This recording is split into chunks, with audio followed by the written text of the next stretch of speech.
My name is Sheldon Turner, 67 years old, and I have spent my life building things with these hands. After my heart surgery last month, I expected my only son, Jordan, would help me recover. Instead, I found myself abandoned at the hospital, my calls unanswered, while he and his wife Natalie enjoyed a dinner party. What they did not know was how quickly life can change course. Before I continue my story, let me know where you are watching from. Hit that like and subscribe button, and prepare yourself for what happens when the family you sacrificed everything for leaves you behind at your most vulnerable moment. I never thought I would be telling a story like this, the kind where your own flesh and blood betrays you when you need them most. But here I am, and perhaps by sharing, I might help someone else who has experienced similar pain. My life as a father began and evolved in the shadow of loss. When Jordan was just 12, my wife Sarah passed away after a 2-year battle with cancer. One day she was complaining about persistent fatigue, and seemingly overnight, our world collapsed with a diagnosis that left no room for hope. I still remember holding her hand during those final hours, promising I would make sure our son had everything he needed. That promise shaped the next 25 years of my life. Without Sarah, I became both mother and father to Jordan. I worked 60-hour weeks at the construction company, taking every overtime opportunity that came my way. When regular hours at the main job were not enough to cover braces, summer camps, and eventually college applications, I picked up weekend jobs repairing fences and renovating bathrooms for neighbors. Those years were a blur of packed lunches, parent-teacher conferences, and late nights helping with science projects. I postponed my retirement by 5 years to ensure Jordan could graduate from State University without student loans. Not once did I regret these sacrifices. Every time Jordan achieved something, making the baseball team, graduating high school as salutatorian, earning his business degree, I felt Sarah would have been proud of us both. During those years, Jordan and I developed the kind of relationship that made other single parents envious. We had Sunday movie nights, fishing trips during summer breaks, and deep conversations about life on our front porch. When he left for college, he called me twice a week without fail. During holidays, he would bring laundry home but also sit with me for hours, sharing his dreams and asking for advice. I thought we had built something unbreakable. Things began to change during his junior year of college when he met Natalie. She was studying marketing, and they met in a business communications class. The first time Jordan brought her home for Thanksgiving, I noticed she was polite but somewhat reserved. She complimented the house and my cooking, but maintained a certain distance that I attributed to first meeting nervousness. "Dad makes the best turkey in the county," Jordan had said, placing his arm around my shoulder. Natalie had smiled tightly. "It is good. My family usually has our holiday meals catered." That should have been my first clue about the fundamental differences in our backgrounds. Where I valued work and sweat equity, Natalie came from a family that valued appearances and status. But Jordan was so obviously in love that I pushed aside any reservations and welcomed her warmly. After they married in a ceremony far more lavish than I could comfortably afford, my share of the changes in our relationship accelerated. Calls became less frequent. When I would phone, Jordan would often say he was busy and would call back, but rarely did. Visits that used to happen every few weeks became monthly, then quarterly affairs that always seemed rushed. I tried maintaining our connection by hosting Sunday dinners, offering to help when they purchased their first house in an upscale neighborhood just 20 minutes from mine. I noticed how Jordan would exchange glances with Natalie whenever I suggested installing their kitchen backsplash or building shelves for their home office. "We have contractors for that, Sheldon," Natalie said during one visit, the first time she had ever addressed me by my first name rather than Mr. Turner, or even Dad, as Jordan had encouraged. "Dad likes doing that stuff," Jordan had said, but without conviction. but we are going for a specific aesthetic that requires professional installation. Those moments of dismissal accumulated over the next few years, but I told myself I was being oversensitive. They were building their own life, and that was natural. I tried to respect their space while remaining available. Still, holidays became shorter affairs, and I found myself increasingly dining alone on birthdays and special occasions, as they had prior commitments or work functions that could not be rescheduled.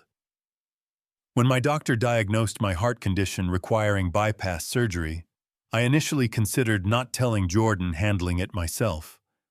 But the doctor emphasized I would need someone to help during the first week of recovery.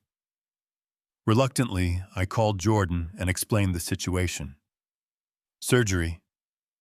That sounds serious," he had said, sounding distracted. I could hear Natalie in the background asking who was calling. "The doctor says it is routine these days, but I will need some help getting home, and for the first couple of days," I explained, hating how vulnerable the request made me feel. There was a pause, muffled conversation with Natalie, then, "Sure, Dad. What day is it? I need to check our calendar." That lukewarm response should have prepared me for what was to come. But I convinced myself that when faced with a genuine health crisis, my son would certainly step up. After all, I had spent my life stepping up for him. I was about to discover how wrong I could be. The morning of my surgery arrived with a mix of anxiety and hope. I packed an overnight bag with essentials, toiletries, comfortable clothes for the journey home, my reading glasses, and a dog-eared paperback. The hospital had instructed me not to eat or drink anything after midnight, so my stomach grumbled as I sat by the window waiting for Jordan. He was supposed to arrive at 7:30 for my 8:15 check-in. By 7:45, I began calling his cell phone, each unanswered ring increasing my anxiety. Finally, at 7:52, his car pulled into my driveway. I hurried out, not wanting to be late. "Traffic was terrible," he said, without looking at me, his attention fixed on his phone as I settled into the passenger seat. No apology, no questions about how I was feeling. "Thanks for coming," I said, trying to ease the tension that seemed to fill the car. "I really appreciate you taking time off work for this." Jordan sighed. "I had to reschedule 2 important meetings. Natalie says hello, by the way. She had a presentation she could not miss."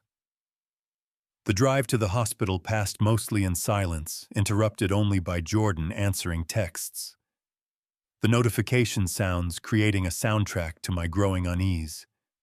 At the hospital entrance, he pulled up to the curb. "Do you want me to park and come in, sir?" he asked clearly, hoping I would say no. "That would be helpful," I admitted. "The paperwork can be confusing." His tight smile did not reach his eyes as he found a parking spot. Inside, he sat in the waiting area, scrolling through his phone, while I handled the check-in process with occasional assistance. When a nurse called my name, Jordan looked up. "How long will this take?" he asked. "The surgery is about 4 hours, and then recovery before you can see him," the nurse explained. "Family members usually go home and come back or wait in the family area where we have better chairs and a coffee machine." Jordan nodded. "I will probably go handle some work things and come back later." I tried to hide my disappointment. "The doctor said someone needs to drive me home tomorrow and stay with me for the first day or two." "Right," Jordan said, not quite meeting my eyes. "Call me when they are discharging you." The nurse gave him a disapproving look before leading me through the double doors. As they swung shut behind me, I caught a final glimpse of my son, already walking toward the exit phone pressed to his ear. The pre-surgery process was a blur of blood pressure cuffs, consent forms, and an IV insertion. I tried focusing on the positive. This surgery would give me more quality years, perhaps time to repair whatever had gone wrong in my relationship with Jordan. Maybe a health scare would remind him of what truly matters in life. The anesthesiologist explained the procedure as the medication began flowing through my veins. My last conscious thought was hoping Jordan would be in a better mood when I woke up. I emerged from anesthesia disoriented and in pain. My throat felt raw from the breathing tube, and my chest burned with each breath. Through the fog, I heard a nurse's voice explaining that everything had gone well. As consciousness fully returned, I asked the question foremost in my mind. "My son, is Jordan here?" The nurse, a kind-faced woman named Linda according to her badge, checked my vitals before answering. "Let me check if anyone is in the waiting room for you."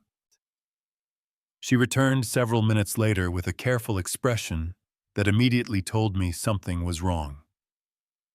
"There is no one waiting currently," she said gently. "Would you like me to try calling someone for you?" "My son was here earlier." I explained, my mouth dry. "Jordan Turner. He was supposed to wait." Linda checked the notes on her tablet. "It says here a young man was present at admission but left shortly after. There is a note that he said he would pick you up later." Confusion gave way to realization as I checked the time. Nearly 7 hours had passed since my surgery began. Jordan had not come back. "Could you help me reach him? My phone is in the bedside drawer." Linda retrieved my phone and I called Jordan. The call went straight to voicemail. I tried 3 more times over the next hour with the same result. By evening rounds, I had left 5 messages and sent several texts, each more desperate than the last. The surgeon visited, explaining that while the surgery had been successful, recovery required careful monitoring. "We normally discharge bypass patients after 2 to 3 days, assuming there are no complications," he explained. "But you will need supervision for at least the first 48 hours at home. You cannot be alone, especially the first night after discharge." "My son will be here," I assured him, though doubt had already taken root. "Excellent. We will need to confirm the care plan before discharge. Rest now, and we will see how you are progressing in the morning."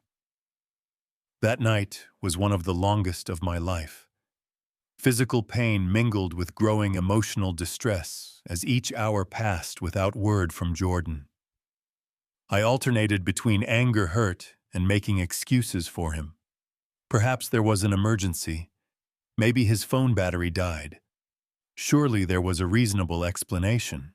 At 3 in the morning, lying awake in the dimly lit hospital room, with only the beeping of monitors for company, I allowed myself to cry for the first time since Sarah died.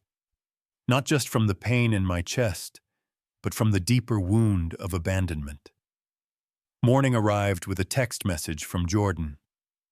"Really busy with work crisis. Cannot pick you up today. We'll figure something out tomorrow maybe. Rest up."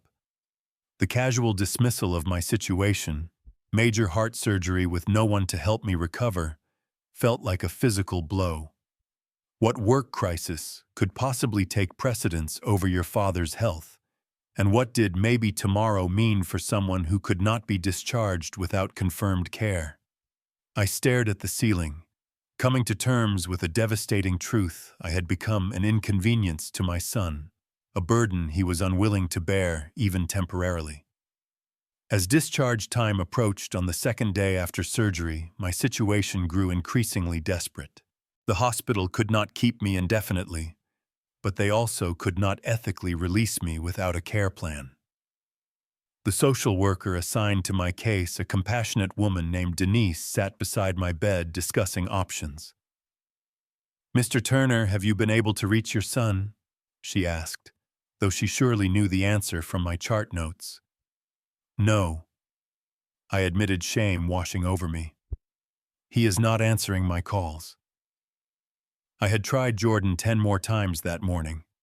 Each call went to voicemail after 4 rings.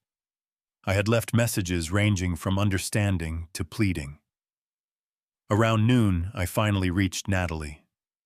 "Jordan is in meetings all day," she explained, her voice clipped and professional. "We have a really important client presentation tomorrow that we are preparing for. Is there someone else who can help, a neighbor perhaps?" In the background, I clearly heard Jordan talking and laughing, then the distinct sound of restaurant dishes. They were out for lunch, not in back-to-back emergency meetings as implied. Natalie, I had heart surgery. The doctor will not release me unless someone can stay with me for at least 2 days, I explained, trying to keep desperation from my voice. That is really inconvenient timing, she replied. We are hosting a dinner party tonight for potential investors. Jordan has been planning it for weeks.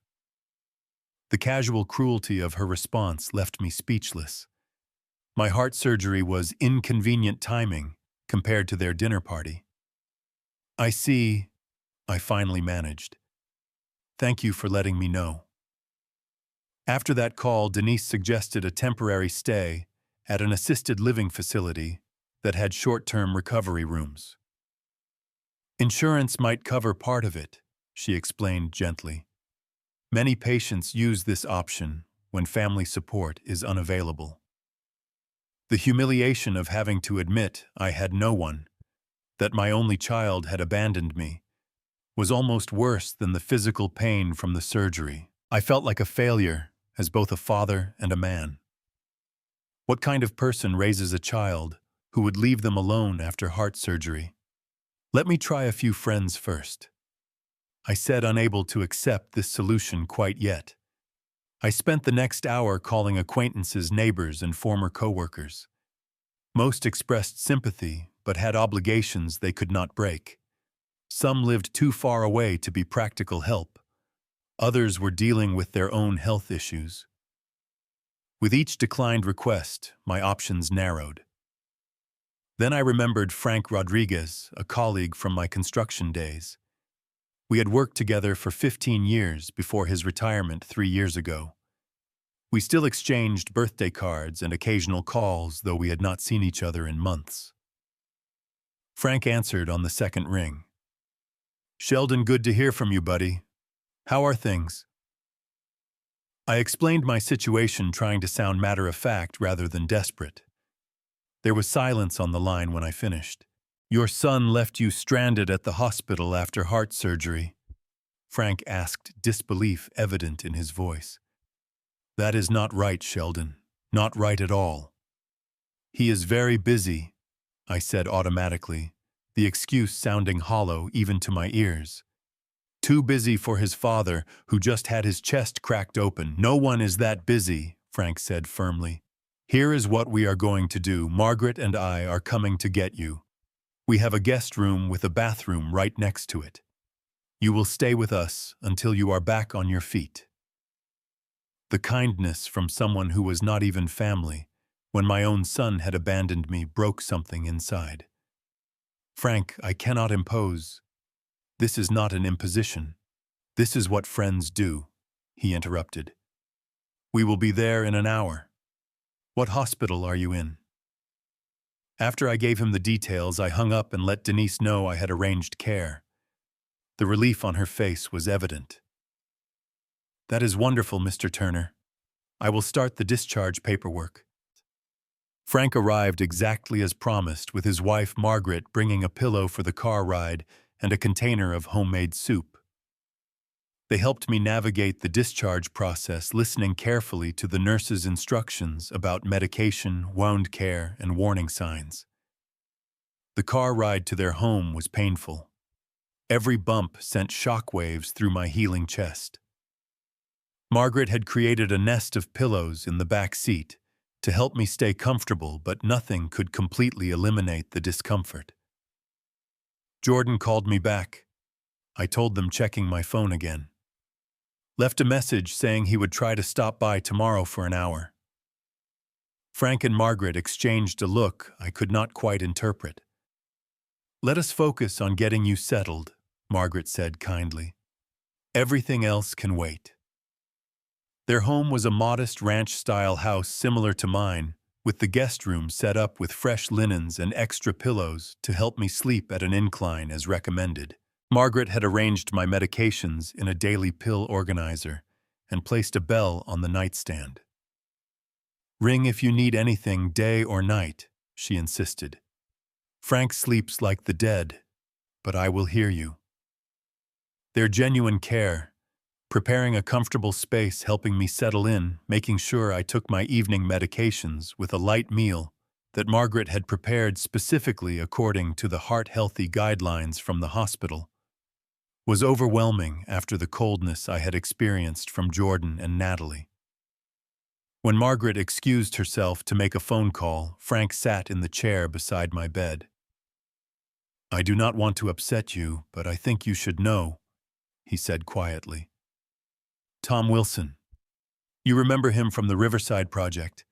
He drove past your house this evening and saw lights on cars in the driveway.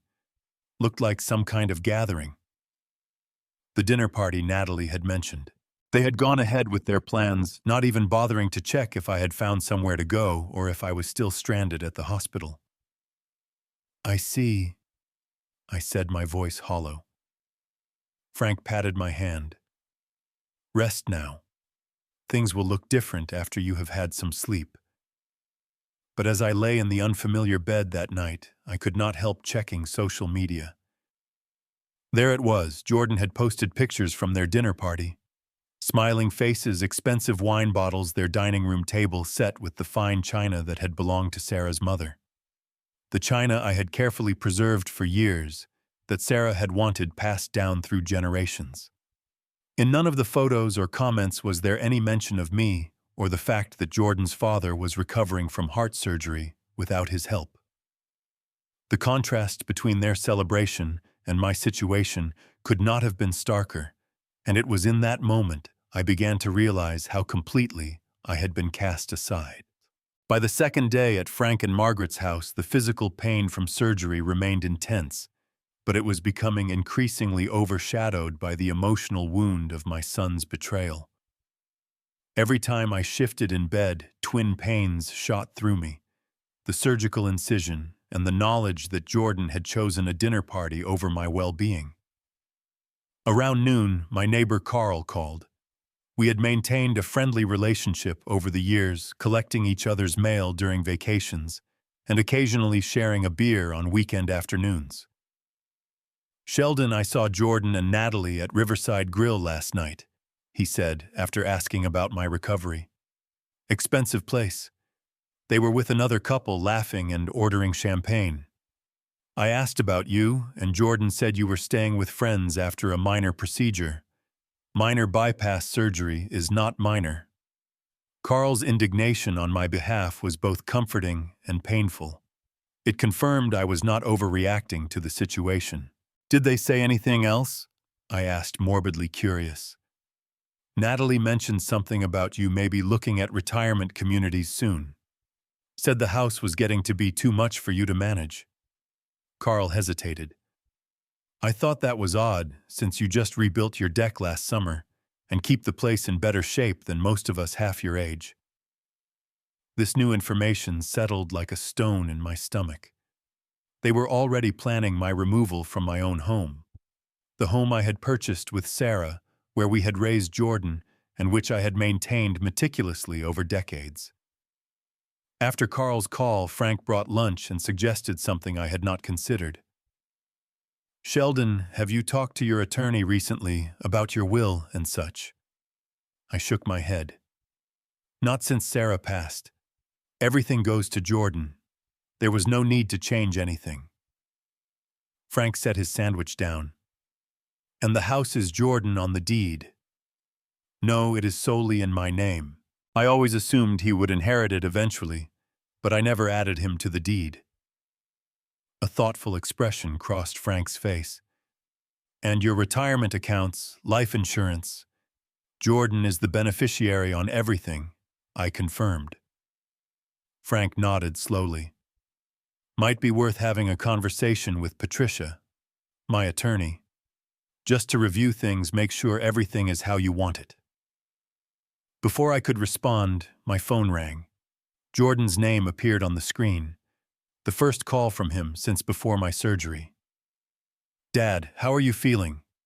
His voice sounded artificially bright, as though performing concern. "I am recovering," I said simply. "The doctors say the surgery went well." Good. There was an awkward pause. Listen, I am really sorry about not being able to pick you up. This deal we are working on suddenly became complicated, and the timing could not have been worse. The timing of my surgery could not have been worse for him. Not a word about how his abandonment affected me. I found a place to stay, I said. Frank and Margaret Rodriguez have been very kind. The guy from your old job? That is great, Jordan replied, relief evident in his voice. So, Natalie and I were thinking it might be best if you stay wherever you are for now. Doctor said you need constant care, right? We both have to be at the office, so we could not provide that anyway. I closed my eyes, absorbing the casual way he dismissed his responsibility.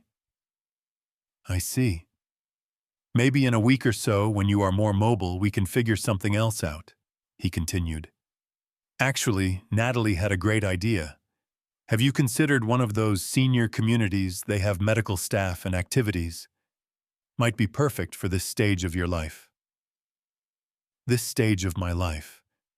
As though I were already 1 foot in the grave at 67, despite having been completely independent before surgery. I will think about it, I said non-committally. After hanging up, I stared at the ceiling, a memory surfacing from several months ago. Jordan and Natalie had visited for a brief Sunday lunch. While I was in the kitchen, I overheard Natalie telling Jordan, "This house would sell for at least twice what your dad paid for it. The location is perfect for commuters now. We could renovate and either sell it for a profit or move in ourselves and save a fortune." At the time, I had dismissed it as casual conversation. Now it took on a more sinister meaning. I recalled other comments over the past year, questions about my retirement savings suggestions, that the house was too much work for me, comments about the wasted space since I lived alone. The pieces suddenly aligned into a clear picture. They were waiting for me to either die or move into a facility so they could claim my assets. The house, my savings, the life insurance policy, all of it. And my heart condition had accelerated their timeline.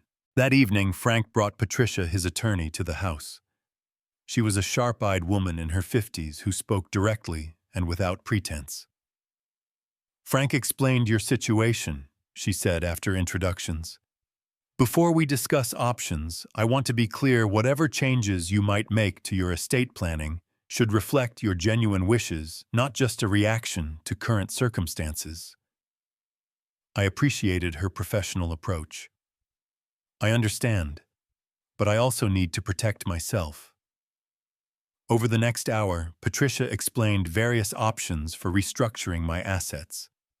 I could change my will, adjust beneficiary designations, create a trust with specific conditions, or even sell properties and assets while I was alive to direct the proceeds as I saw fit.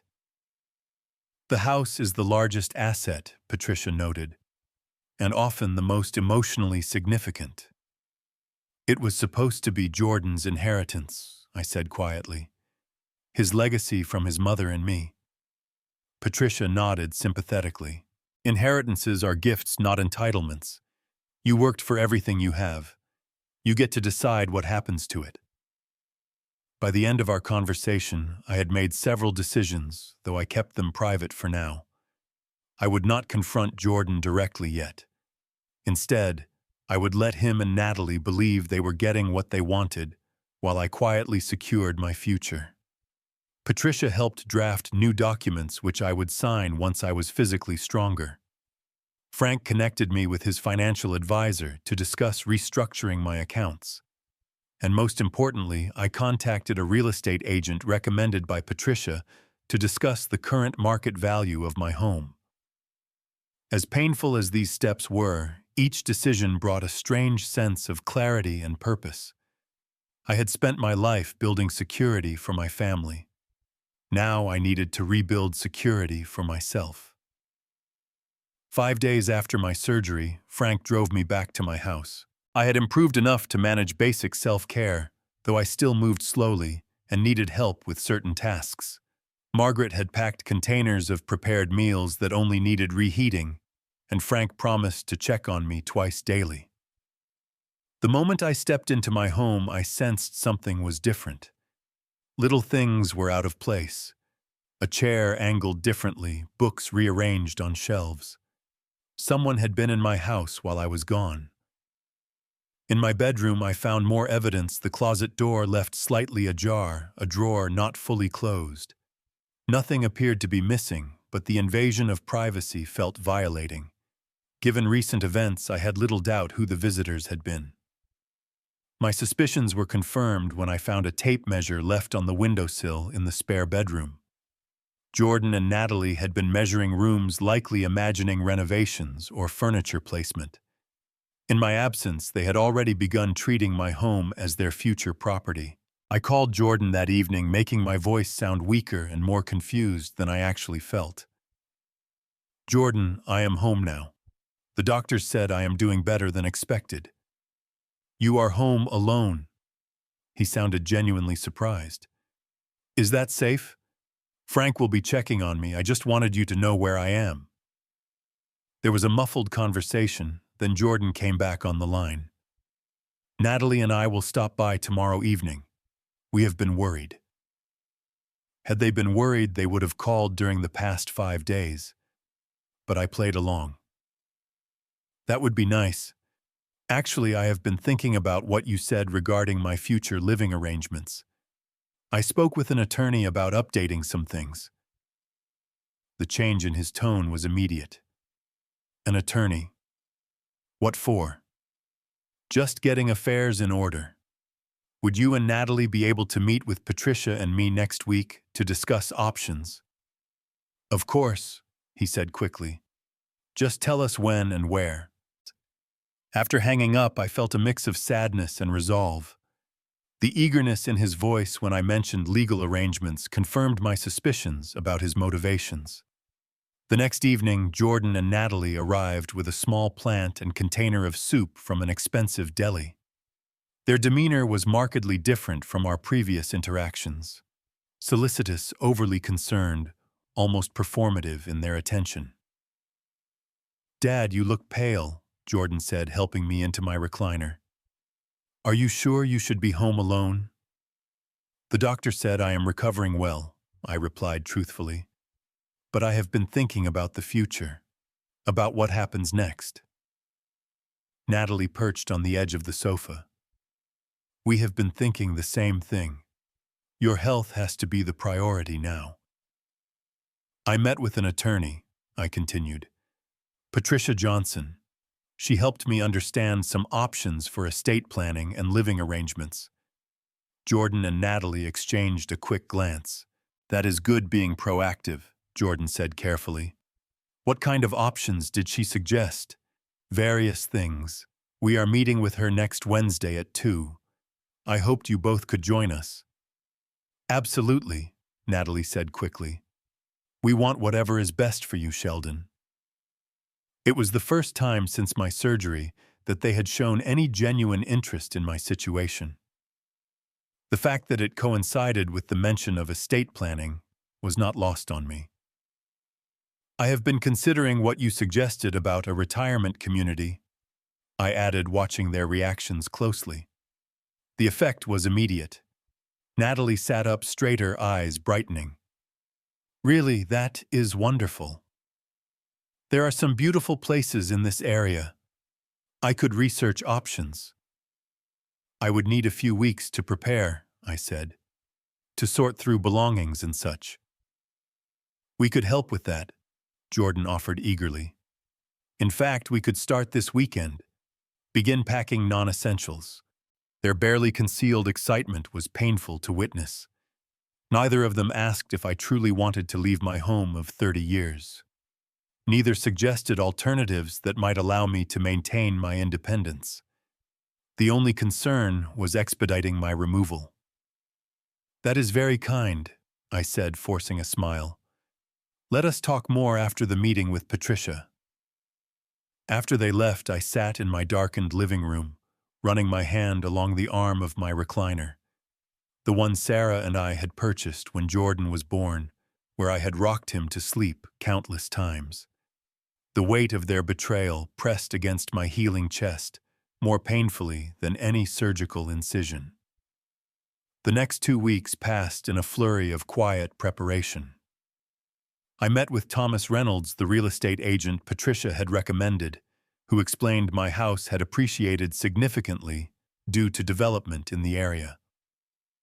Properties in this neighborhood are selling within days of listing, he explained, often above asking price. I also visited my bank to ensure my accounts were secure and began the process of changing beneficiary designations on my retirement funds and insurance policies. Frank and Margaret continued checking on me daily, helping with errands and keeping my spirits up as my physical strength gradually returned. 3 weeks after surgery, I felt stronger both physically and emotionally. The fog of hurt and betrayal had lifted, replaced by clarity of purpose. I was ready for the final act in this painful family drama. The day began like any other with me taking my morning medications and slowly working through the physical therapy exercises the hospital had prescribed. My chest still ached, but the sharp pain had subsided to a dull throb that worsened only with sudden movements. Around 10:30, a moving truck pulled into my driveway. Jordan and Natalie stepped out, followed by 2 men in uniform. I watched through the living room window as Jordan directed them toward the front door, his gestures animated and confident.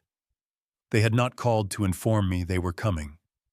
They had simply assumed control as though the house and everything in it were already theirs. I opened the door before they could knock. "Jordan, Natalie, I was not expecting you today." My voice was calm, betraying none of the emotions churning beneath the surface. Jordan faltered momentarily. "We thought we would get started on the packing like we discussed. These guys are from Premier Moving Services." "I see. Well, you should probably send them away for now." Natalie stepped forward, her professional smile firmly in place. "We know you are still recovering, so we wanted to handle the heavy lifting. We can start with the spare rooms and work our way through the non-essentials." "That will not be necessary," I said, stepping back to reveal the group gathered in my living room. "We have other matters to discuss first." Jordan and Natalie entered cautiously, their confident expressions faltering as they registered the presence of Patricia Thomas and a representative from my bank. Frank and Margaret sat quietly in the corner, moral support for what was to come. "What is this?" Jordan asked, looking around the room. "Who are these people? Please sit down." I gestured to the sofa. "This is Patricia Johnson, my attorney, Thomas Reynolds, a real estate agent, and Michael Chen from First National Bank." Natalie remained standing, her designer purse clutched tightly against her side. "Why is a real estate agent here?" "Because I am selling the house," I said simply. The words hung in the air for a moment, before Jordan exploded. "Selling? You cannot sell. This is our family home." "It is my home," I corrected gently. "Purchased with money I earned, maintained with my labor for 30 years. "But we were going to," Natalie began, then stopped abruptly. "Going to what?" I asked, though I knew the answer. "Move me out and move yourselves in renovate, to your taste, sell it for a profit." Jordan's face flushed red. "That is not fair. We were trying to help you find a better living situation for your condition." "My condition," I repeated. "You mean my inconvenient continued existence?" Patricia cleared her throat softly, a reminder of her presence. I nodded at her, then continued. 3 weeks ago, I had heart surgery. Major surgery that required significant recovery time and assistance. I informed you well in advance and you agreed to help. Instead, you abandoned me at the hospital without transportation or care options because you had a dinner party scheduled. "That is not what happened," Natalie interjected. "We had work obligations. I heard the restaurant sounds in the background when you told me you were in meetings," I interrupted. I saw the dinner party photos posted the night I was struggling to find someone, anyone, who could help me avoid being sent to a temporary care facility. Jordan had the grace to look slightly ashamed, but quickly recovered. Everyone has emergencies. We could not rearrange our entire lives because of your surgery. The callousness of the statement silenced the room. Even Natalie looked uncomfortable. When your mother was dying, I said quietly, I rearranged my entire life. I took family leave, used all my vacation time, worked nights when she was sleeping so I could be with her during the day. Then when she was gone, I rearranged my life again to be both parents to you. I never once considered it a burden. Jordan shifted uncomfortably. That was different. Yes, it was. Because I loved your mother and I loved you. I would have done anything for either of you. I paused, the weight of what I was about to say heavy on my heart. But it has become clear that the sentiment is not mutual. Thomas stepped forward with a folder. Mr. Turner has listed the property as of this morning. Given the current market, we expect multiple offers within days. You cannot do this, Jordan said, his voice rising. What about my inheritance? What about what Mom would have wanted? Your mother would have wanted you to care about people more than property, I replied. As for inheritance, Patricia has helped me make some changes. Patricia nodded professionally. Mr. Turner has updated his estate planning documents. The proceeds from the house sale will primarily go to the American Heart Association and a scholarship fund at the community college where Mrs. Turner taught.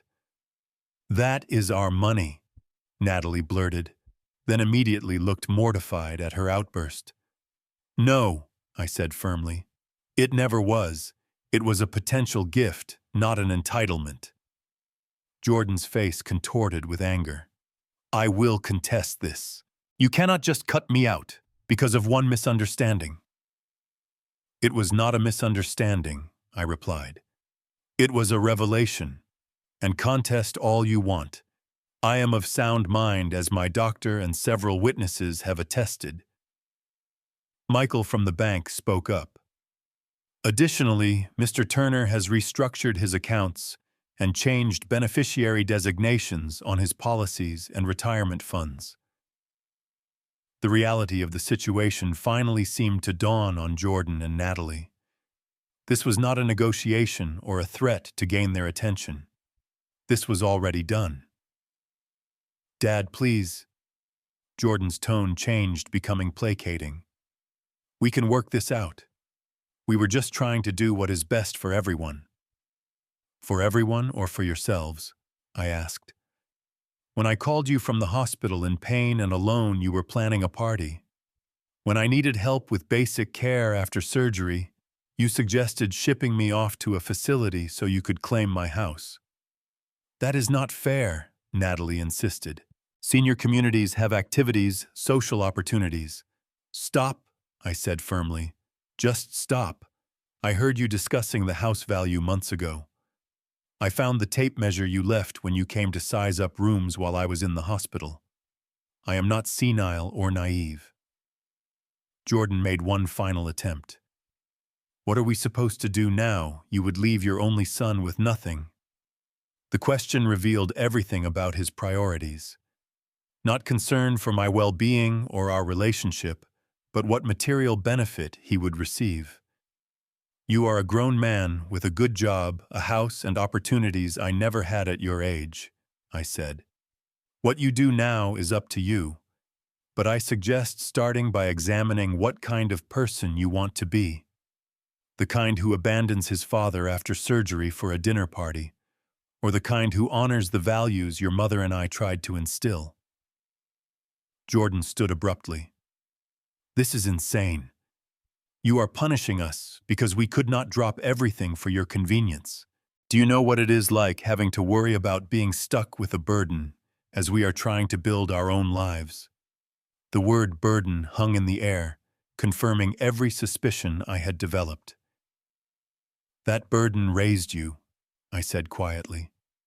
That burden worked 60-hour weeks to put food on your table and pay for your education. That burden held your hand through every disappointment and celebrated every achievement. But I will not be your burden anymore.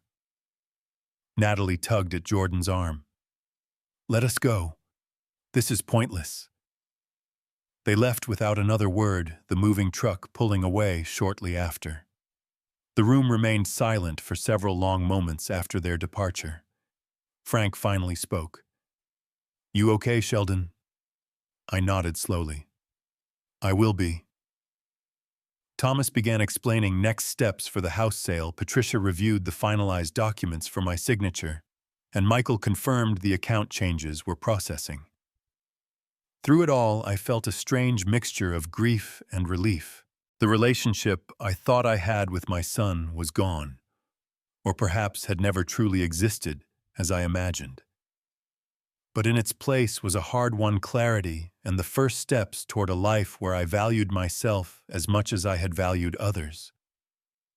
6 months can change everything.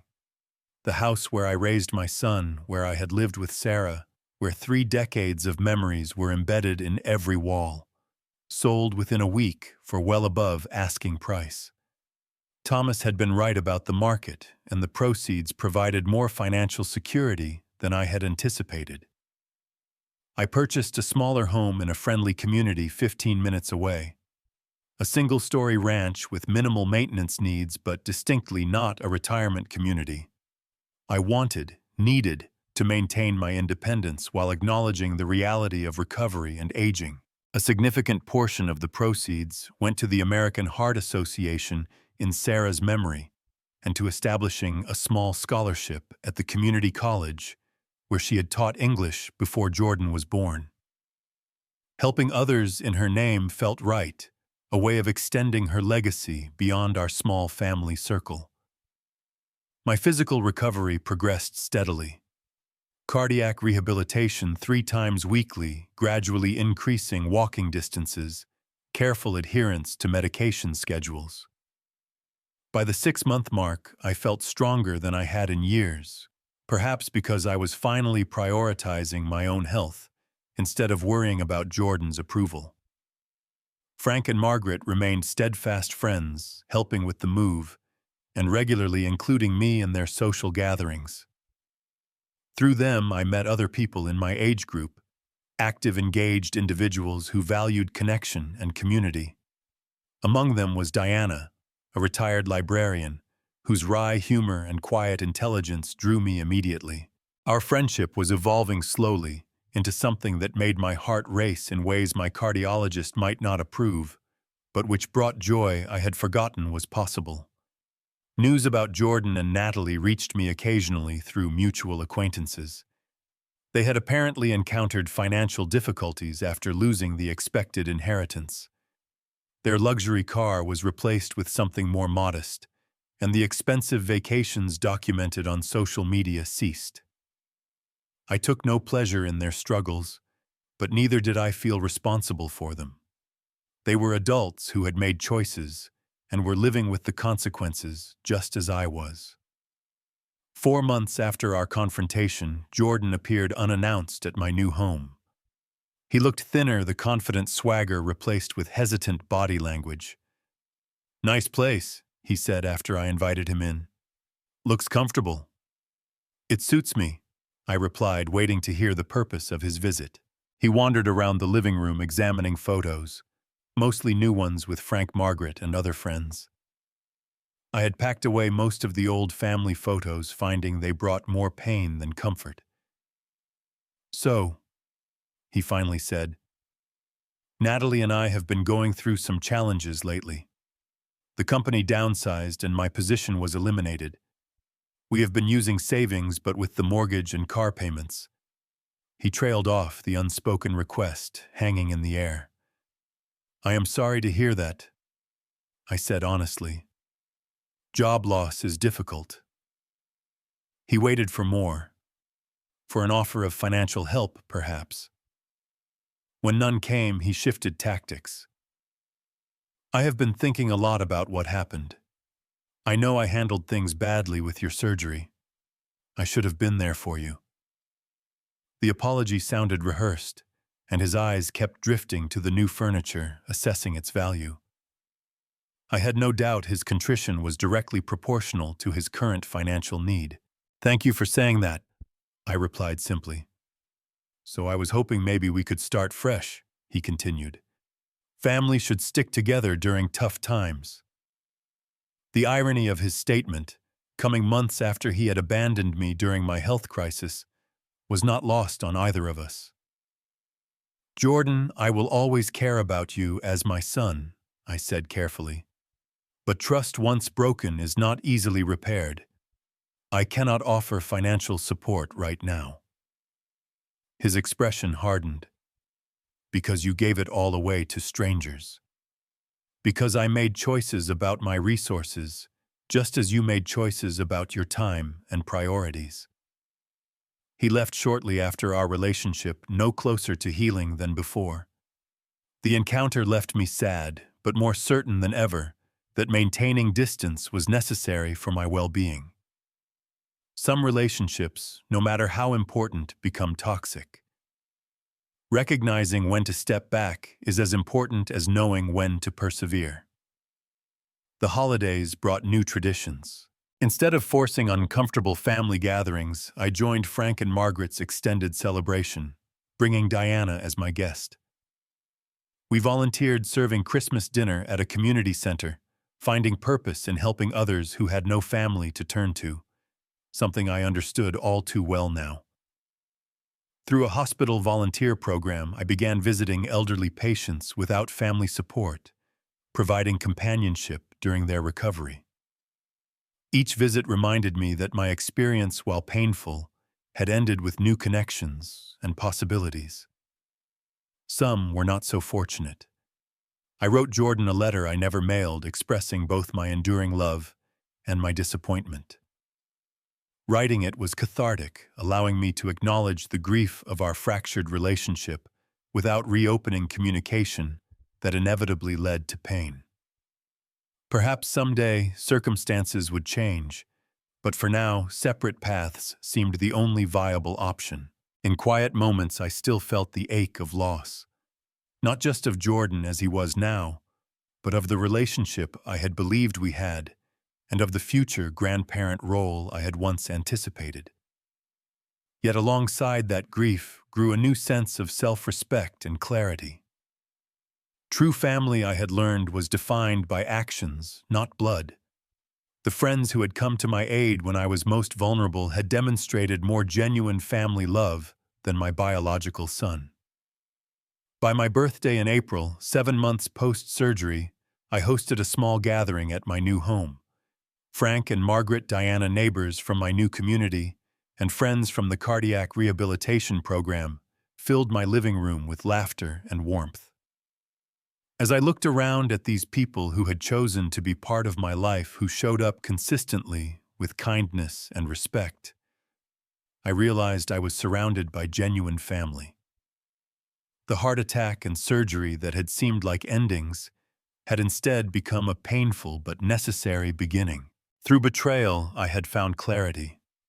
Through abandonment, I had discovered who would truly stand beside me. Through loss, I had gained a more authentic life. If I could go back and speak to myself on that hospital bed, tears streaming down my face as I realized my son would not come, I would say this: the pain is real and valid. The betrayal cuts deep, but beyond this moment of darkness lies the possibility of a life where you value yourself as much as you have valued others, where reciprocity and respect form the foundation of your relationships, where chosen family fills the gaps left by blood ties broken. Sometimes the greatest act of love is letting go of expectations and accepting reality as it is not as we wished it would be. In doing so, we free ourselves to build something new from the ashes of what was lost. Have you ever had to rebuild your life after betrayal? What helped you find strength when those you trusted let you down? Leave your thoughts in the comments below, and if this story resonated with you, please like and subscribe to hear more journeys of healing and self-discovery. Remember, it is never too late to stand up for your worth and rebuild with dignity. Thank you for listening to my story.